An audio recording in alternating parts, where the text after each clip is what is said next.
We've got Monday Night Football, a stacked NBA card, and a juicy NHL slate to break down. It may be November, but this is still the game day grind.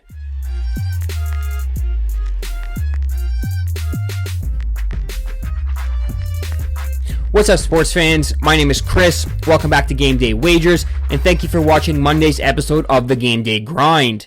Today is Monday, November 3rd, and in today's video, we have a stacked card to break down. We're talking Monday Night Football between the Cowboys and Cardinals. We're talking an NBA game that I believe has tremendous value on the spread, and we're talking about 3 NHL games that have tremendous value on the money line and player prop markets. Before we get into tonight's plays, if you haven't taken a second to like the video, please go ahead and do so now. It goes a long way in supporting the channel. If you guys are new around here, please subscribe to the YouTube channel. We are pumping out some great content on a daily basis. We're going to be talking some Champions League action tomorrow. Don't miss out. Be sure to subscribe and join in on the winning with us. Now, without further ado, let's kick things off with Monday Night Football. Cardinals taking on the Cowboys. Week 9 of the NFL season wraps up tonight with Monday Night Football. Cowboys taking on the Cardinals. And look, for as bad as the Cowboys defense has looked at times this season, I don't believe the Cardinals are built to trouble them and put up boatloads of points. They're starting Jacoby Brissett under center once again, and I'm not sold on him having 3 great games in a row.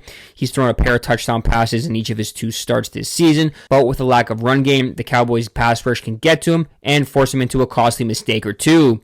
The Cardinals are simply not made to win high-scoring games, and with the season all but slipping away, they're 2-5. They dropped 5 straight games. Coming off a bye won't make a lick of difference. If you look at this Cowboys side, they have too many weapons on offense. Dak Prescott is playing at an MVP level. He should have no issues spreading the ball around against a 25th ranked pass defense. CeeDee Lamb, George Pickens, Javonte Williams are all in line for big days, and we're getting them at a field goal on their home turf. Coming off that humbling loss last week to the Denver Broncos, I like the Cowboys to get right in the spot and win this one by at least a touchdown. Take the Cowboys -3, -115. From the gridiron, we're going to the ice. We're talking NHL action. First up, the Pittsburgh Penguins taking on the Toronto Maple Leafs. Look, I'm a Leafs fan through and through, and right now we're treading water with no signs of help arriving anytime soon. The Buds got a win on Saturday versus a bad Flyers side, but they lost Chris Tanev in that game, and maybe without Willie Nylander once again tonight, and his lack of offense is going to hurt them against the Penguins side that is stingy defensively and scoring at a good clip on the other end. The Penguins are giving up just 2.62 goals per game, which is the 5th best mark league-wide, and they've got a solid penalty kill to boot, killing penalties at an 83% clip. Would I like to see the Leafs go on a 8-game winning streak? Absolutely. But there are certain price points in certain games that I simply cannot avoid and pass up to play. The Leafs are not in a good spot here, and at +155 for the Penguins on the money line, they have enough offense and defensive savvy to go into Toronto and grab the win. Give me Pittsburgh on the money line, +155. From Toronto, we're going to St. Louis, where the Blues are hosting the Edmonton Oilers. We're going to roll with the Edmonton Oilers on the money line, -140. Look, every time I say there's nothing to like about a team right now, they go out and play like the best team in the world. So I'm going to refrain from saying that about St. Louis, but by God, are they falling apart at the seams. The Blues have lost 7 straight games and are giving up goals like crazy. Last game notwithstanding a 3-2 loss to Columbus, the Blues have given up at least 4 goals in 5 of their last 6 games. They're getting poor goaltending, and quite frankly, they don't have the bodies on the blue line to shut down good offensive teams. The Oilers right now, they're up and down, having alternated wins and losses across their last 4 games, but the goals are coming, scoring at least 3 in each of those games. Draisaitl is starting to turn up the production, and the secondary scoring for the Oilers is a bonus for them with McDavid continuing to do his thing. It's hard to trust Stuart Skinner in any spot between the pipes, but the Blues are a mess right now, and I think we're getting a cheapish price on the Oilers. Take Edmonton on the money line, -140. From St. Louis, we're going to Seattle, where the Kraken are hosting the Chicago Blackhawks. We're going to keep this one short and sweet. We like Connor Bedard to record a power play point at +200. Look, he's the QB1 on PP1, and the Seattle Kraken are terrible at killing penalties. They are currently 28th in the NHL on the penalty kill, killing these penalties at a 67.6% clip.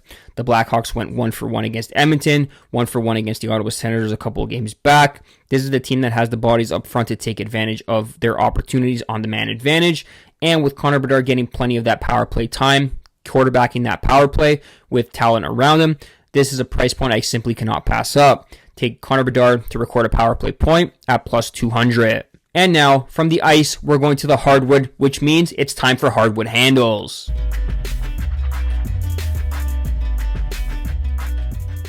To kick off today's edition of Hardwood Handles, we have just one NBA bet coming your way. We're going to have a full slate of NBA action tomorrow, but tonight I have my eyes set on one pick that I absolutely love. I think there's tremendous value in this point spread, and we're going to be taking the Detroit Pistons minus 3.5 points over the Memphis Grizzlies. Look, the Grizzlies are once again dealing with Ja Morant distractions, and it cost them in their game on Sunday versus the Raptors. They gave up 117 points in a loss, and a quick turnaround versus the Pistons will not help their cause.